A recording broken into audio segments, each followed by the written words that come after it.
Assalamualaikum warahmatullahi wabarakatuh.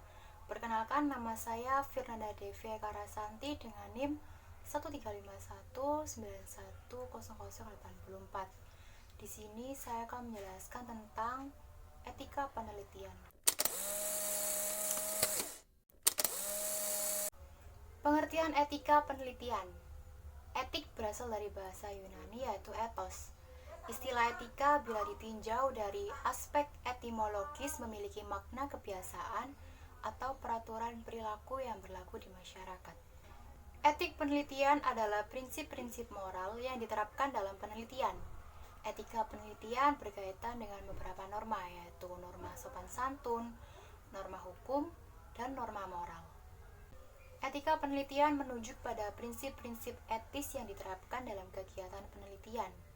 Etika dalam penelitian atau sebuah riset merupakan suatu bentuk pedoman untuk menghindari kegagalan dalam penelitian. Etika yang dimaksud baik itu yang berkenaan dengan etika ilmiah maupun etika sosial. Mengedepankan etika sebagai sumber kepatutan dalam penelitian tidak lepas dari esensi kegiatan penelitian itu sendiri, yaitu untuk menemukan kebenaran dan kemudian mengkonstruksi kebenaran itu menjadi sebuah teori. Bagi subjek penelitian, etik penelitian merupakan kepastian perlindungan HAM atau hak asasi manusia. Bagi peneliti manfaat, etik penelitian adalah untuk menghindari pelanggaran HAM.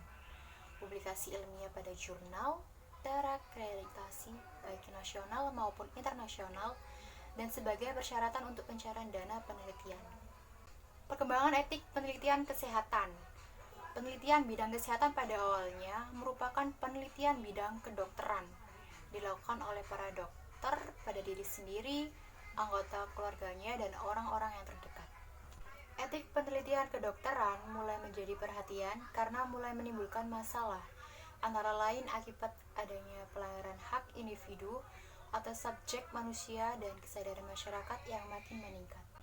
Prinsip dasar etik penelitian kesehatan. Penerapan etik penelitian kesehatan dilakukan melalui 3 prinsip utama, yakni yang pertama ada beneficence. Prinsip ini mengutamakan keselamatan manusia, bahwa pada dasarnya di atas segalanya tidak boleh membahayakan subjek penelitian. Prinsip beneficence mengandung 4 dimensi, yakni yang pertama bebas dari bahaya, yang kedua bebas dari eksploitasi, lalu yang ketiga ada manfaat dari penelitian, dan yang terakhir ada rasio antara risiko dan manfaat. Lalu prinsip utama yang kedua adalah menghargai martabat.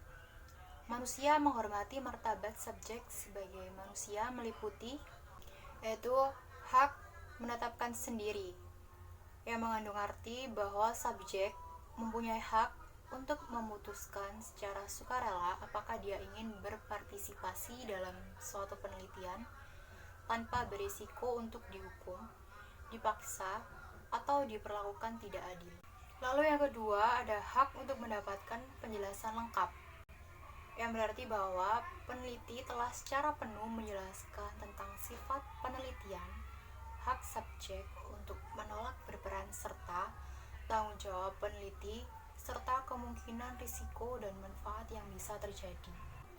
Lalu prinsip utama yang ketiga adalah mendapatkan keadilan. Prinsip ini mengandung hak subjek untuk mendapatkan perlakuan yang adil dan hak mereka untuk mendapatkan keleluasaan pribadi. Hak mendapatkan perlakuan yang adil berarti subjek mempunyai hak yang sama sebelum, selama, dan setelah berpartisipasi mereka dalam penelitian. Persetujuan setelah penjelasan. Proses persetujuan setelah penjelasan harus dimulai dengan adanya komunikasi antara peneliti dengan calon subjek penelitian, bukan hanya peristiwa tunggal atau keharusan untuk menandatangani formulir. Dalam proses persetujuan setelah penjelasan, mementingkan adanya pertukaran informasi sehingga ada proses menjelaskan, mendengarkan, menjawab pertanyaan, mengulangi, dan menjamin pengertian antara peneliti dan calon subjek penelitian dari kontak awal hingga penelitian berlangsung. Dalam pembuatan persetujuan setelah penjelasan terdapat 8 unsur pokok yang harus termuat di dalamnya. Yang pertama ada ada deskripsi tentang penelitian, yang kedua risiko dan ketidaknyamanan, yang ketiga manfaat, yang keempat alternatif prosedur dan pengobatan, yang kelima jaminan kerahasiaan, yang keenam kompensasi, yang ketujuh kontak, dan yang kedelapan partisipasi sukarela. Etika peneliti kesehatan. Penelitian yang berkualitas tidak hanya ditentukan oleh rancangan penelitian dan instrumen yang memadai, namun juga tergantung pada hal-hal seperti memenuhi kaidah ilmiah dan etika penelitian, tepat waktu dan tepat guna, dan sumber daya yang berkualitas serta memiliki integritas yang tinggi sebagai seorang peneliti. Seorang peneliti yang bertanggung jawab, ia harus dapat menjamin bahwa setiap subjek memahami jenis penelitian yang melibatkannya.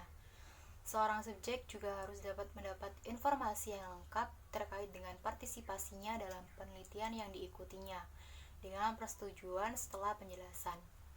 Seorang peneliti juga bertanggung jawab atas penyampaian laporan hasil penelitian kepada Komisi Etik Penelitian Kesehatan sesuai ketentuan yang berlaku.